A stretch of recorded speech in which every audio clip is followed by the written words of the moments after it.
नमस्कार। आकाशवाणी की राष्ट्रीय साहित्यिक पत्रिका साहित्य भारती में आपका स्वागत है। मैं हूं मनोज माइंडकर और मैं राजश्री त्रिवेदी। मनहार लियो तनक चितवन में तनक हरे, मनहार लियो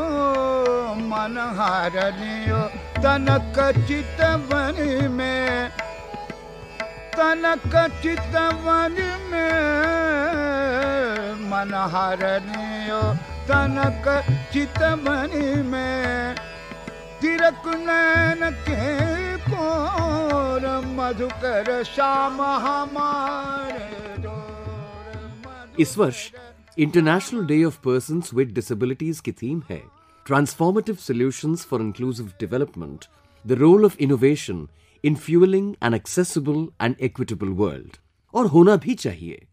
क्षमता बाधित व्यक्तियों को समावेशी परिवेश मुहैया कराना, उन्हें आत्मनिर्भर बनने के अवसर सुनिश्चित कराना सरकारों के साथ साथ समाज की, आम जनता की भी नैतिक जिम्मेदारी है पूरे विश्व में। स्पेक्ट्रम के दूसरे छोर पर कुछ ऐसे लोगों का उल्लेख मिलता है जो क्षमता बाधित होने के बावजूद विलक्षण प्रतिभा के धनी साबित हुए, और इनका कार्य हमें आज भी अचंभित करता है। हमारे साहित्य पर गौर करें तो सबसे पहले ख्याल आता है अष्टछाप रचनाकार सूरदास का और उनकी कालजयी कृतियों का। वैश्विक स्तर पर देखें तो सबसे पहले उल्लेख करेंगे सुप्रसिद्ध जर्मन शास्त्रीय कंपोजर बीथोवन का। श्रवण बाधित होते होते उन्होंने जिन सिम्फनीज और अन्य रचनाओं को लिखा वो आज भी रसिक श्रोताओं को मंत्रमुग्ध कर देती हैं।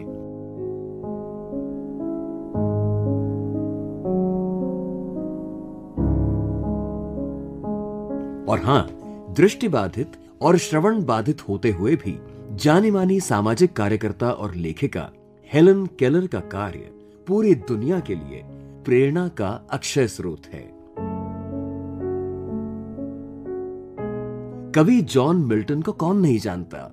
न्यूयॉर्क टाइम्स के नियमित स्तंभकार वेद मेहता, मशहूर गीतकार संगीतकार रविंद्र जैन और प्रकाशक डॉक्टर रमेश कुमार सरीन भी कुछ ऐसे नाम हैं जो हमें बाधाओं का मुकाबला करने और उन पर जीत हासिल करने की सीख देते हैं।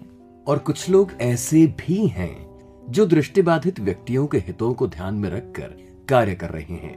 इन्हीं में से एक हैं महाराष्ट्र के स्वागत थोरात। वहां ब्रेल में छप रहे समाचार पत्र में इनका योगदान सराहनीय है। आगामी अंकों में पत्रिका का प्रयास रहेगा कि आपको दिल्ली की कॉलेज लेक्चरर सुश्री रीता नामदेव से रूबरू कराएं। आपने तुलसीदास जी की रचनाओं में सौंदर्य बोध के पहलुओं पर पुस्तक लिखी है।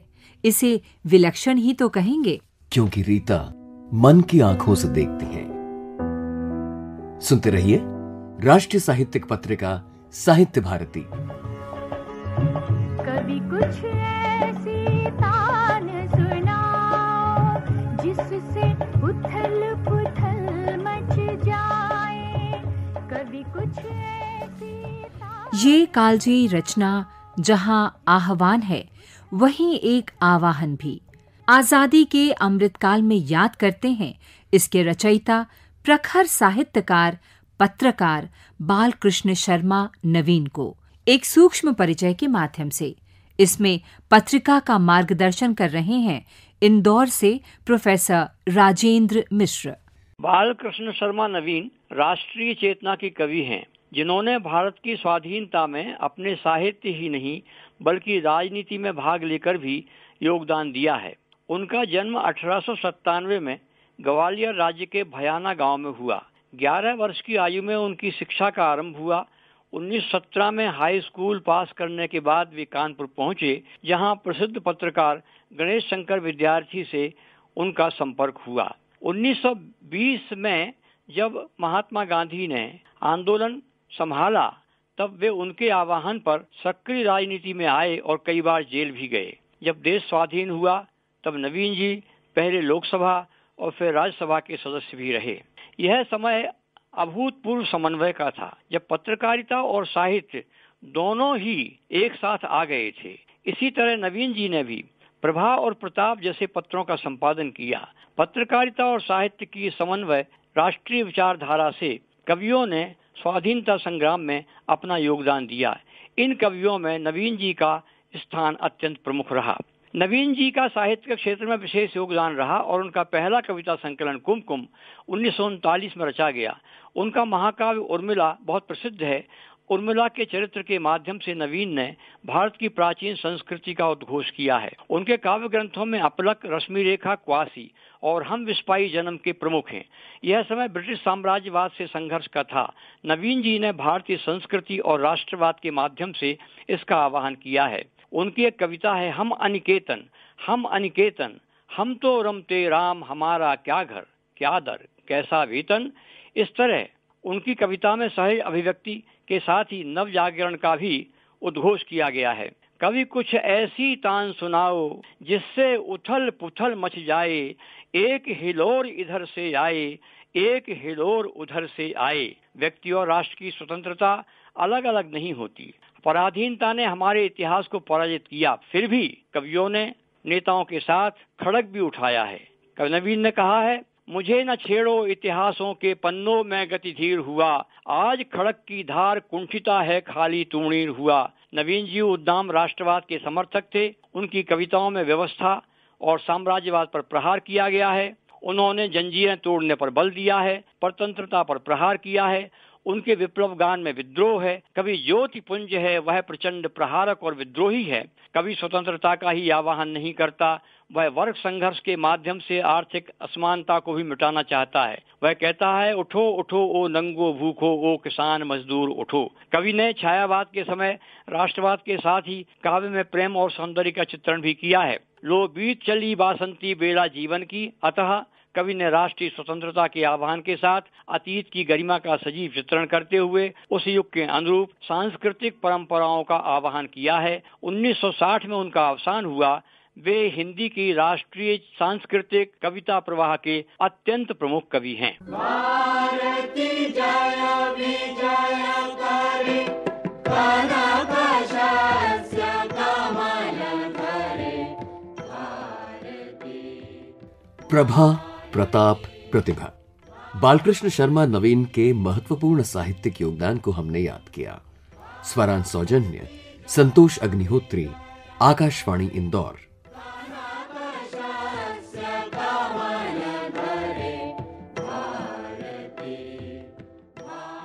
साहित्य तेरे कितने रंग।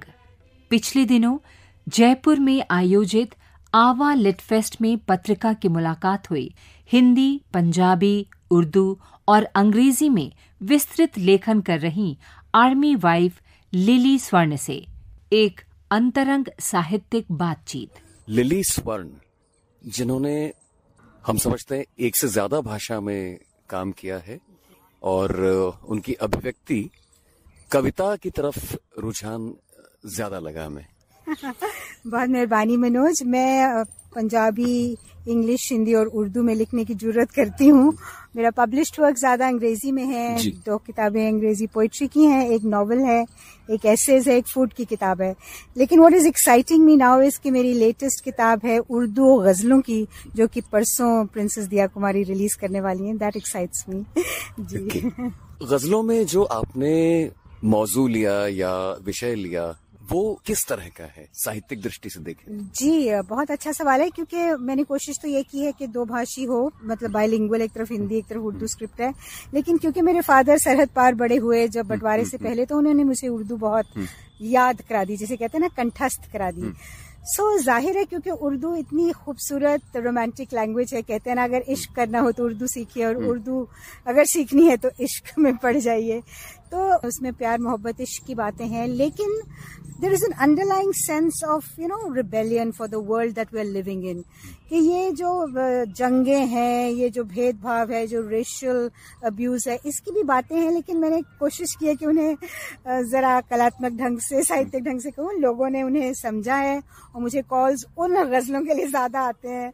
ये बताइए, पंजाबी उर्दू साहित्य सूफी परंपरा से भी काफी प्रभावित है, तो क्या आपके लेखन में उसके एलिमेंट्स भी जुड़ जाते हैं? टोटली, बिल्कुल, बिकॉज हम लोग बड़े हुए हैं बुल्ले शाह सुनते हुए और शाह हुसैन की काफियां सुनते हुए, और क्योंकि मैं सिख हूँ बाय बर्थ, तो हमारे यहाँ तो सारी जो गुरबानी है वो राग में ही लिखी और कविता में लिखी गई है।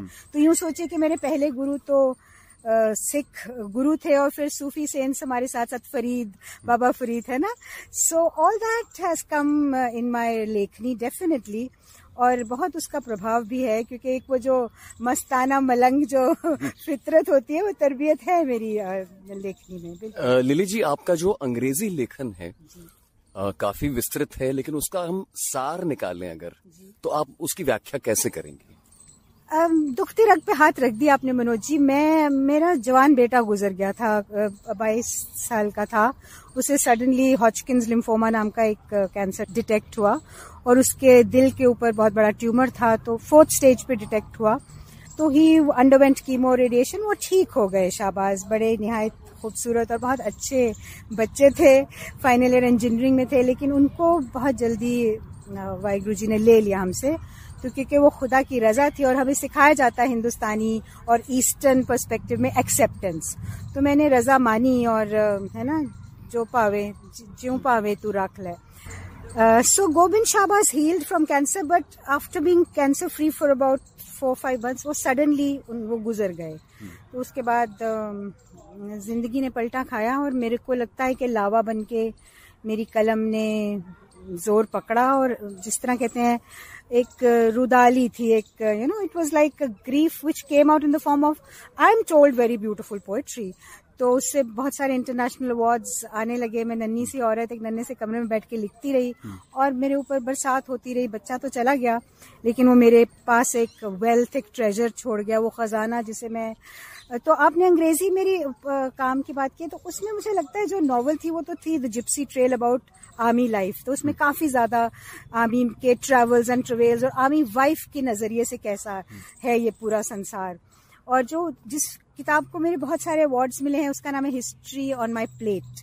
तो वो मैंने 45 फूड आइटम्स के बारे में लिखी है जिनके मैंने ओरिजिन बताया। जैसे कि लोग मुझसे लड़ते हैं, मतलब सीरियलाइज होती है हिंदी के अखबारों में, पंजाबी के अखबारों में, तो वहाँ लिखा रहता है कि लेखिका ने पर्दाफाश किया कि जलेबी हिंदुस्तानी नहीं है तो समोसा हिंदुस्तानी नहीं है। तो इस तरह के I try to shatter a few myths, वो है। लेकिन मुझे फिर भी पूछें तो पोइट्री बड़ी अजीज है, और पोइट्री में उठती बैठती जीती हूँ, लिखती हूँ। I am sitting in the car next to my husband, kitchen में मैं छोंक लगा रही हूँ, तो along with the tadka, the smell of cooking food, I write. मुझे लगता है साउंड ऑफ म्यूजिक है। मुझे यूं लगता है कि पंजाबी विच कहिए ते पहले तोड़ दी शराब हुंदी है। So if you miss out the essence of the aroma oil of the first thought, then it is edited work doesn't appeal to me because it's artificial। उसमें कुछ असलियत नहीं होती है, वो जिंदा नहीं होता है, वो झूठा काम होता है। तो मुझे लगता है जो मैं कविता, जो मैं पोइट्री एक उसी समय लिखती हूँ उस सोच से, वो पावरफुल होती है, वो पोटेंट होती है। लिली स्वर्ण जी, आपने जहाँ दिलचस्प बातें की वहाँ मार्मिक बातें भी की, और ऐसा ही लिखती रहें आप, और आपका लेखन बहुत सारे पाठकों को फायदा पहुंचाता रहे। आपका बहुत बहुत धन्यवाद आकाशवाणी के श्रोताओं के साथ टाइम बिताने के लिए। बहुत मेहरबानी जी, thank you for having me. बहुभाषी साहित्यकार लिली स्वर्ण को आपने सुना। प्रस्तुति केंद्रीय हिंदी रूपक एकांश। साहित्य का एक और रंग है, और वो है एक खास विधा, बाल साहित्य। पिछले दिनों बाल साहित्य पुरस्कार से सम्मानित बहुभाषी किंतु मूलतः डोगरी लेखक राजेश्वर सिंह राजू से हमारी मुलाकात हुई। उसी में से कुछ दिलचस्प अंश। हमारे साथ इस वक्त डोगरी के जाने माने राइटर राजेश्वर सिंह राजू है, जिनकी रचना बच्चों के लिए जिन्होंने लिखा है, और उसका शीर्षक भी बहुत इंट्रीगिंग है, सिख मत। तो उन्हीं से जानेंगे। सबसे पहले उनकी रचना पे आने से पहले उनके टाइटल ने हमारा अटेंशन ग्रैब किया, और पूछेंगे उनसे कि सिख मत। नमस्कार। तो आकाशवाणी की मैं बहुत ज्यादा धन्यवाद करूंगा, क्योंकि मेरा शुरुआती दौर का जो साहित्यिक सफर है वो आकाशवाणी जम्मू से शुरू हुआ। क्या बात। तब उन दिनों युवानी सर्विस हुआ करता था। तो फिर हम जब थोड़ा से जवानी आई तो है ना कविता लिखने लगे। बच्चों का साहित्य मैं नहीं लिखा करता था पहले, नाटक लिखे रेडियो के लिए बहुत ज्यादा। आजकल आकाशवाणी कहते हैं, पहले रेडियो कहा करते थे। तो सिख मत का जो प्लॉट है, बेसिकली जब मैं मुंबई में था, मैं बैंक मैनेजर हूँ तो मेरी पोस्टिंग थी मुंबई में। उन दिनों जब मैं घर आया करता था तो मुझे डेली सोप देखना वैसे शुरू से ही पसंद नहीं था। मैं घर आता तो मेरी मिसेज डेली सोप दिखा करती थी, तो बच्चे साइड पे बेचारे खिलौनों के साथ खेला करते थे, छोटे थे। तो मैंने जो कहानियां अपनी नानी से सुनी थी या मम्मा से सुनी थी जी, तो कहानियों की किताबें हमारे घर में जब मैं बहुत छोटा था तभी से आती थी। चंदा मामा आप सभी को याद होगा, गुड़िया, चंपक, नंदन, ट्विंकल, उसके बाद इंद्रजाल कॉमिक्स बहुत पढ़ी मैंने। बच्चों की एक पॉकेट बुक्स हुआ करती थी, अगर पुराने लोग याद करें तो एस.सी. बेदी की राजन इकबाल सीरीज की जासूसी उपन्यास हुआ करते थे, बहुत ज्यादा पढ़े। वो प्रभाव बचपन में जो था, तो फिर मैं मुंबई में बच्चों को कहानियां ऐसे बना बना के सुनाने लगा। तो सीरियल टाइप, जैसे बेटी को राजकुमारी बना लिया, बेटे को राजकुमार बना लिया, तो सीरीज चलती थी डिफरेंट चीजों पे। उनका वाहन बना लिया घोड़ा, ना शेर के साथ बातचीत, ऐसे ही जो डेवलप होते थे थोड़े थोड़े थॉट, तो वो इन्वॉल्व करते थे अपने आप को। तो कई बार वो खुद ही कंटेंट दे दिया करते थे, तो कहानी कई बार वो चलाते, फिर मैं उसको आगे बढ़ा देता था। उसके बाद जब मैं मुंबई से वापस से जम्मू आया तो मैं लिखा तो करता ही था, लेकिन चिल्ड्रन लिटरेचर नहीं लिखा था कभी। फिर मेरा मन किया कि मैं बच्चों पे किताब लिखूं। एक दो कहानियां मैंने लिखी, लेकिन मुझे लगा कि बच्चों का पात्र रखने से बच्चों की कहानी नहीं होती। अच्छा, है ना, बच्चों का बाल मन उसमें डालना पड़ता है। मैं थोड़ा सा कंफ्यूज भी रहा कि देखिए ज्यादा साहित्य अगर किसी का पढ़ेंगे तो मैं अगर चाहता तो बच्चों का ढेर सारा साहित्य पढ़कर फिर उसका प्रभाव, दूसरे राइटर का प्रभाव भी आप पे आ जाता है।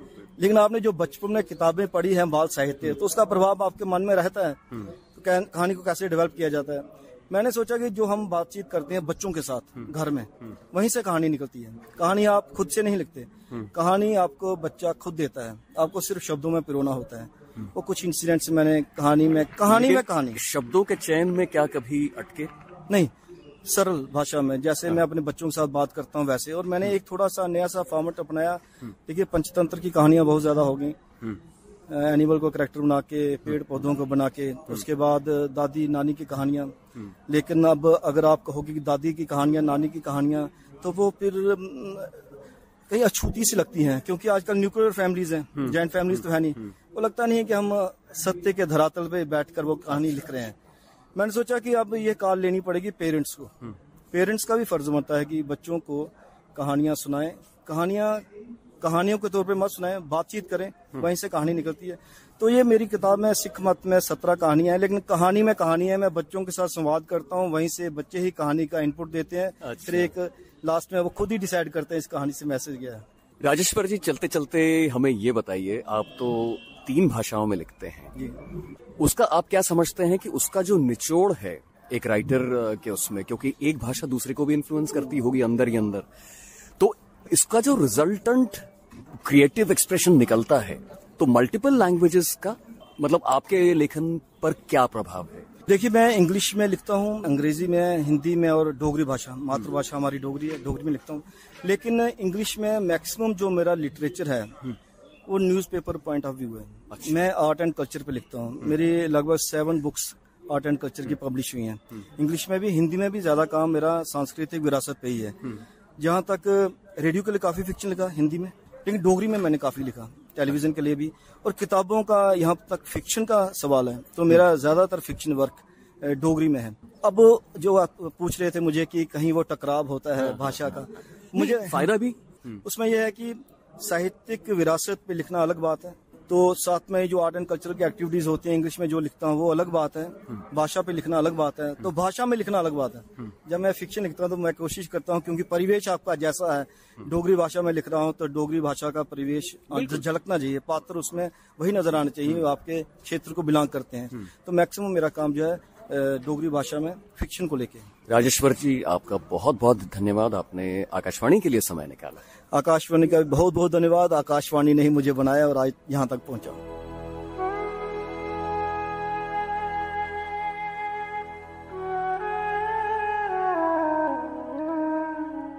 गत सप्ताह जाने माने मराठी लेखक और शिक्षाविद डॉक्टर नागनाथ कोतापल्ले को साहित्य जगत ने हमेशा के लिए खो दिया।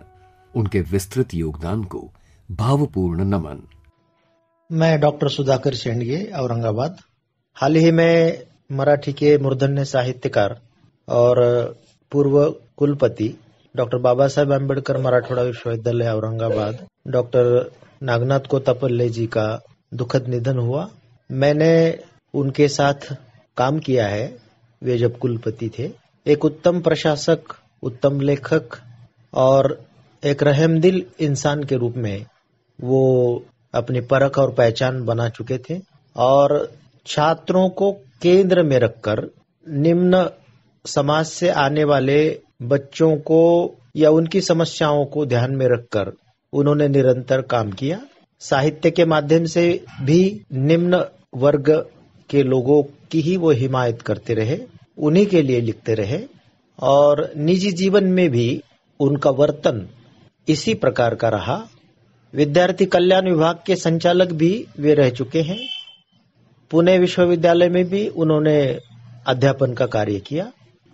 उनमें मनुष्यता के दर्शन हमेशा लोगों को हुए।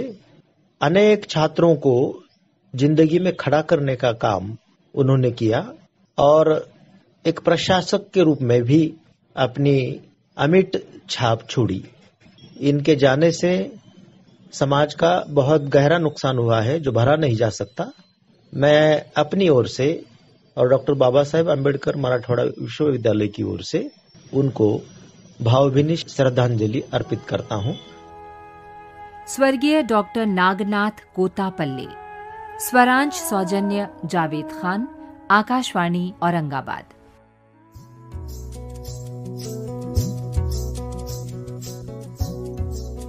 पत्रिका के आरंभ में हमने उल्लेख किया बहुभाषी कवि जॉन मिल्टन का। अलबत्ता किसी विशिष्ट संदर्भ में साहित्यिक दृष्टि से देखें तो वो उपविधा मिल्टॉनिक सॉनेट्स के भी जनक हैं।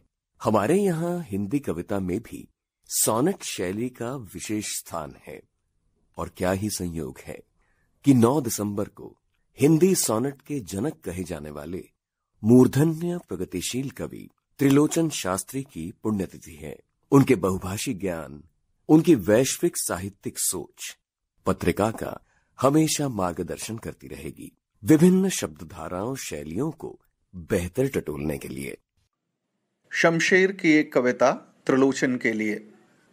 सोनेट और त्रिलोचन काठी दोनों की है एक, कठिन प्रकार में बंधी सत्य सरलता, साधे गहरी सांस सहज ही, ऐसा लगता जैसे पर्वत तोड़ रहा हो कोई निर्भय, सागर तल में खड़ा अकेला वज्र हृदय में।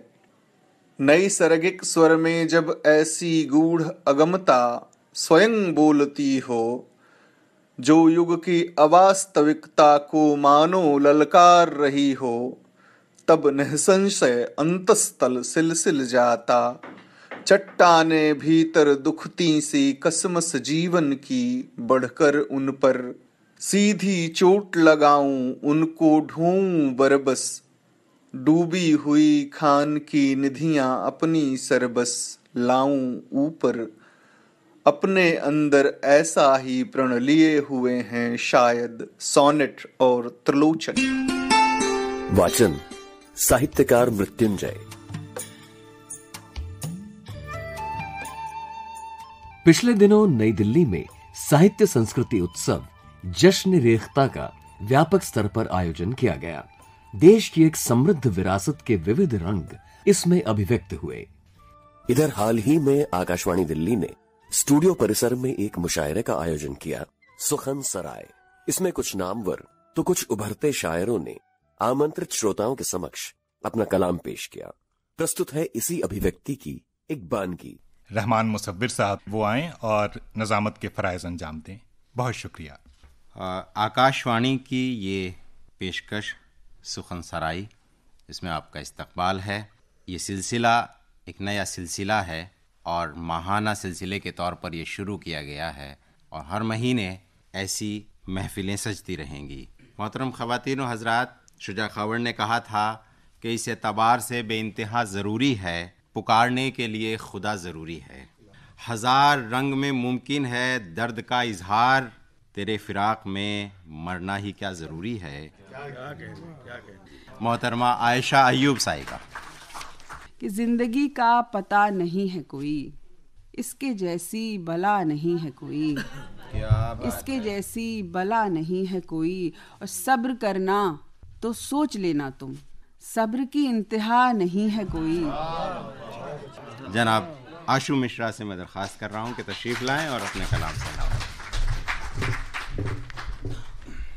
दिल चारागरे दिल का तलबगार तो है ना, दिल चारागरे दिल का तलबगार तो है ना, कम कम ही सही तू मेरा बीमार तो है ना। दिल चारागरे दिल का तलबगार तो है ना, कम कम ही सही तू मेरा बीमार तो है ना। सुन लोगे अगर तुम तो मुझे अच्छा लगेगा, सुन लोगे अगर तुम तो मुझे अच्छा लगेगा, वरना ये मेरे सामने दीवार तो है ना। अच्छा है भाई, सुन लोगे क्या कहने हैं भाई। सुन लोगे अगर तुम, सुन लोगे अगर तुम तो मुझे अच्छा लगेगा, बहुत अच्छा, वरना ये मेरे सामने दीवार तो है ना। माना कि मोहब्बत पे बुरा वक्त है लेकिन, माना कि मोहब्बत पे बुरा वक्त है लेकिन, उस आँख का नम होना मेरी हार तो है ना। माना कि मोहब्बत पे बुरा वक्त है लेकिन, उस आँख का नम होना मेरी हार तो है ना। अब सीख चुका होगा वो खामोशियाँ पढ़ना, अब सीख चुका होगा वो खामोशियाँ पढ़ना, जो पूछता रहता था तुम्हें प्यार तो है ना। अब सीख चुका होगा, अब सीख चुका होगा वो खामोशियाँ पढ़ना, जो पूछता रहता था तुम्हें प्यार तो है ना। आसान सवालात मुझे हल नहीं करने, आसान सवालात मुझे हल नहीं करने, ए रास्ताए इश्क तू दुश्वार तो है ना। मोहतरमा मुदीता रस्तोगी। कि ये तो तय है कि शिकारी का निशाना होगा, ये तो तय है कि शिकारी का निशाना होगा, आहुए दिल को मगर सामने आना होगा। ये तो तय है कि शिकारी का निशाना होगा, आहुए दिल को मगर सामने आना होगा। और मीर जी कह तो गए इश्क है भारी पत्थर, अच्छा मीर जी कह तो गए इश्क है भारी पत्थर, किसने जाना था कि पलकों से उठाना होगा। मीर जी कह तो गए, मीर जी बहुत अच्छा है कि मीर जी कह तो गए इश्क है भारी पत्थर, किसने जाना था कि पलकों से उठाना होगा।